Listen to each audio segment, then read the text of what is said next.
Hello and welcome to the studio. So we've messed up. We did some filming of me cutting a block and one of the cameras didn't work. And that meant that all the cutting and planning that I'd done for that film was lost. But that's kind of a good thing. It's thrown up a couple of challenges to the print which have made me think of solutions, and it's actually improved the work. But also it's a good thing because I don't want you to think that my working process is one lovely continuous stream of smooth success. There is an awful lot that goes wrong in my studio. Mainly that's because I'm always trying new things and I'm always trying to push the boundaries and find what I can achieve. And if you do that, then things are going to go wrong. And I'd like you to see that. I would like you to see that, you know, things don't necessarily work, because that's the authentic way that I work. So no glossy YouTube success where I've already prepared everything and done it 3 times. This is as it happened. So to go back to what we messed up, basically what I was showing you in that film, and I will show you in a fresh film, was how to cut the Japanese woodblock part of my print. And here's the one I prepared, and now it's redundant because all the cutting's done, so I can't show you it. So I thought, right, I will start again and I will just recut it. However, by that stage, I had to map it out on a new piece of paper, and my tracing for mapping it out had become so overdrawn and untidy that I was going to have to make fresh tracing from the drawing. And then I thought, hang on a moment, we had made a film of me preparing this Mokulito block for the printing, which you will see in due course. But having prepared this block, I then went back to the other block I prepared, again, which we will show you in another film, which is the underblock to be printed in a paler colour. And now I'm thinking, I don't really like that now I've done this block. So how about I do it again differently so that I'm pleased with it. So I redrew it and re-prepared it, and then I redrew the foreground on the Mokulito block, which allowed me to take a fresh tracing from that foreground, and it's a much simpler tracing than my original tracing, because now I've decided that the Mokulito layer is going to do all the stones instead of the Japanese woodblock print, which is what I had planned. So now I've got my tracing that's entirely accurate and nice and clear. It meant that I could go to fresh piece of wood and map it out again, ready for the film about cutting. So the upshot of the camera not working means that I've been able to go back, change this block that I wasn't that happy with into this block which I'm really happy with, and change the foreground to work with the new block. So it's actually fantastic. I've moved forward, and in printmaking that is so often the case, that something will go wrong, and if you're imaginative and you do lots of lateral thinking and you push forward, you often come to a better resolution. So this is just a little film about, you know, things happen, things go wrong, and that's all part of the deal. And I hope that's been useful to you. Don't forget to subscribe if you haven't already, if you'd like to see the rest of this series, and I'll see you in the studio again soon.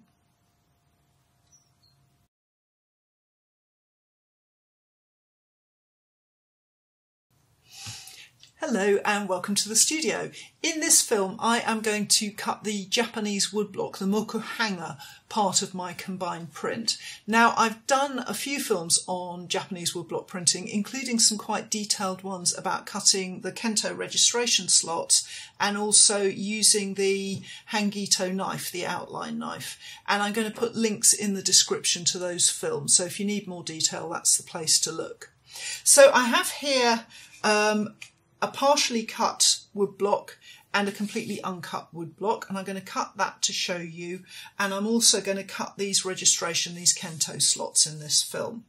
So if you watched our film on goofing up, you'll know that this is the second attempt at this particular block.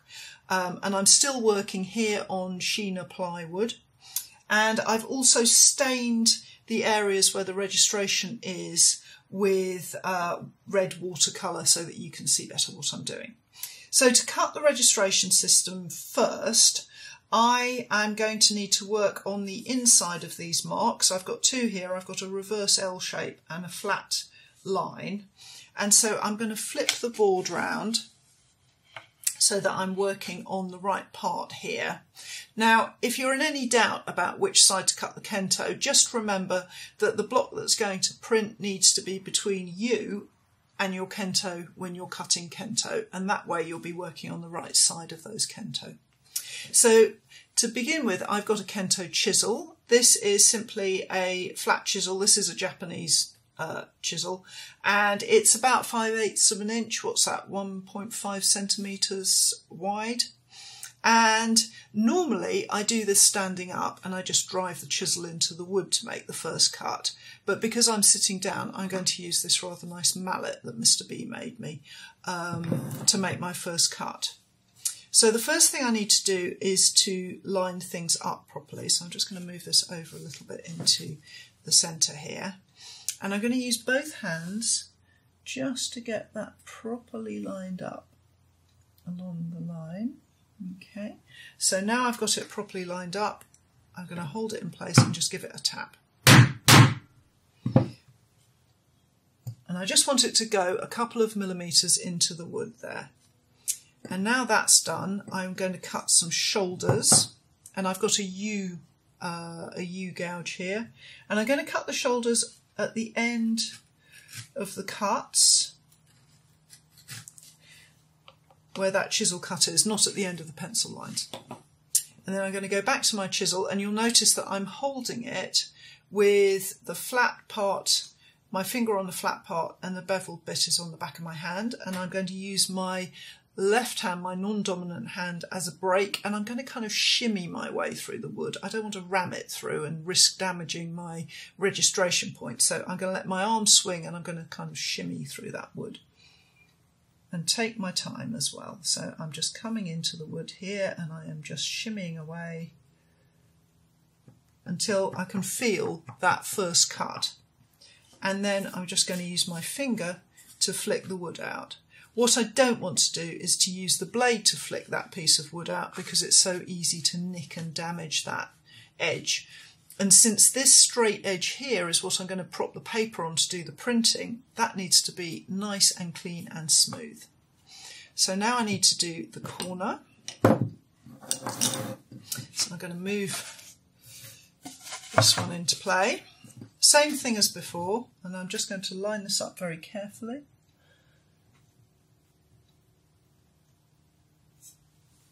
On that line, hold it in place.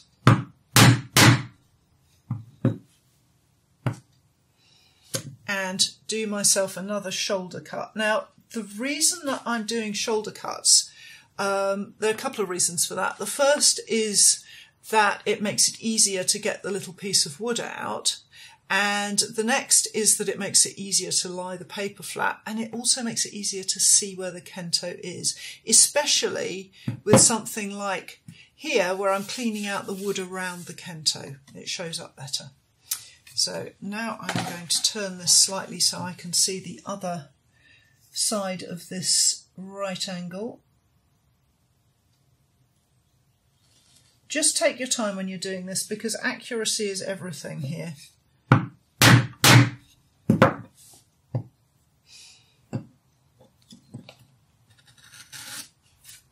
Another shoulder cut, and then it's back to the shimmying. This time I'm going to leave a little gap here because I don't want that chisel to cut into this side of the Kento. So I'm just going to shimmy through here, take that bit out,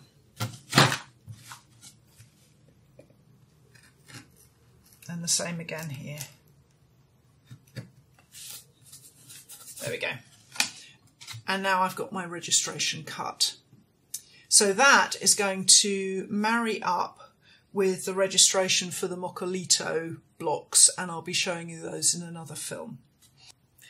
So now I have my registration cut. I still need to get rid of this little section here to give me clearance. If you remember from my other Japanese woodblock films, I'm going to be using watercolour and rice, and I'm going to be applying them with a brush. And the brush needs clearance so that I get a clean print. So I'm not going to cut it now, but this little bit will be taken out to match the rest of the clearing here.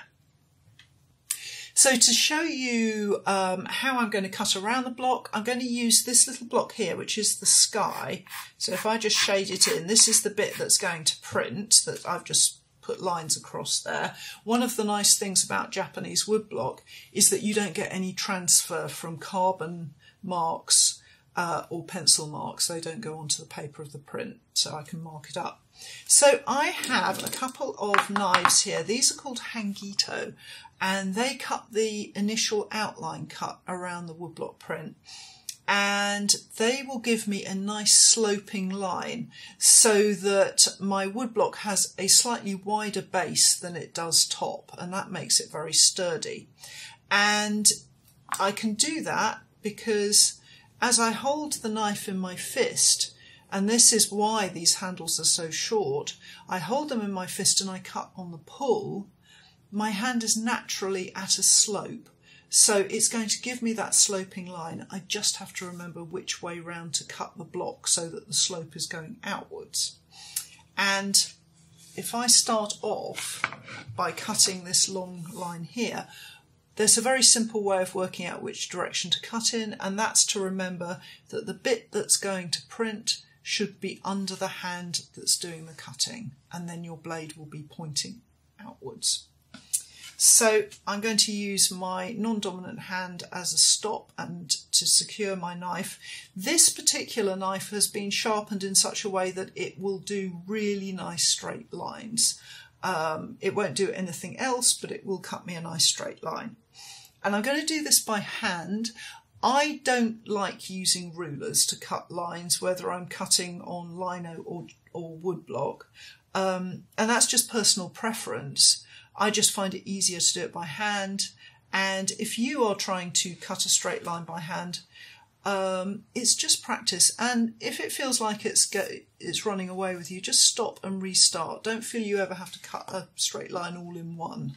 So I'm going to start, and I'm going to be using the tip of my knife and just down a couple of mil, and all I'm going to do is to pull that knife towards me along the line. Now I could do the whole line, but I just wanted to show you that it's perfectly all right to stop and then restart again if you just need to take a break.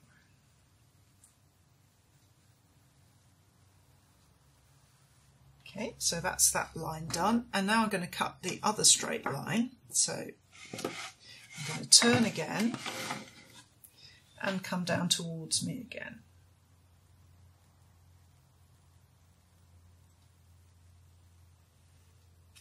So now I have those cuts. So now I've done those two cuts, I'm going to isolate this block to protect it by cutting back and cutting away a sliver of wood. So I'm going to use this straight edge knife again to cut back in the opposite direction. So my first cut is angled away from the woodblock like that, and my second cut is angled towards the woodblock like so, and that's going to take out that sliver of wood. So I'm just going to make the second cut, and it's about 1 millimetre or so, 2 mil maybe from the other. And I'm just coming down here, and you can see that's just releasing a little ribbon of wood. Sometimes you get a nice twirly spiral, which I was hoping for, but you know, I'll settle for this. So now I'm going to do the other side.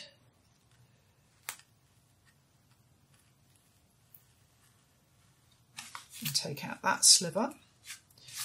So that's the straight parts of the block done, and now I'm going to swap this knife for another hangito that is sharpened to go round corners a little bit, and I'm just going to work my way around the block.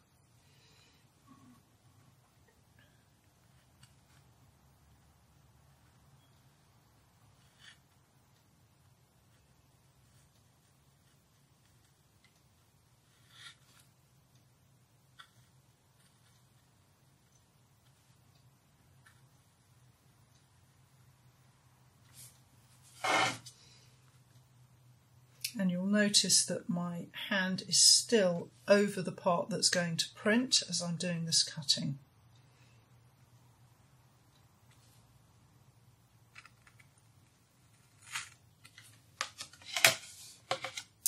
I'm using a non-slip mat here, like I always do when I'm cutting, and that allows me to move this block around safely without risking cutting myself.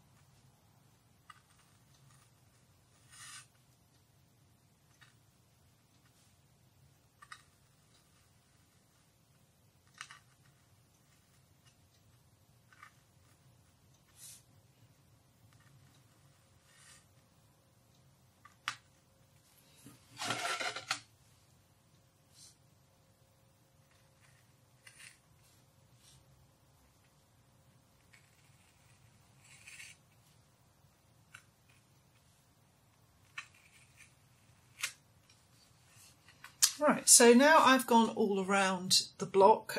You'll see that I've got various shortcuts coming off into the rest of the wood, and that doesn't matter because they're going to be cut away anyway by clearance. So now I need to clear out around that, and I'm going to go back on myself as before just to isolate that strip of wood. So I'm just going to work my way around, taking out these little bits here.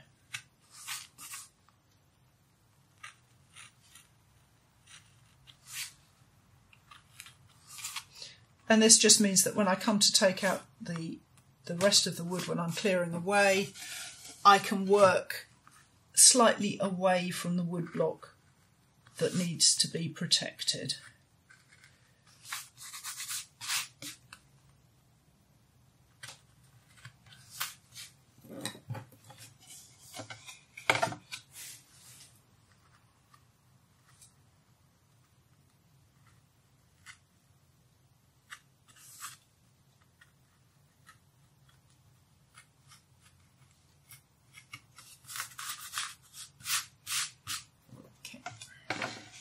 So now I have a trench all the way around my block, and then it's simply a matter of cutting the clearance.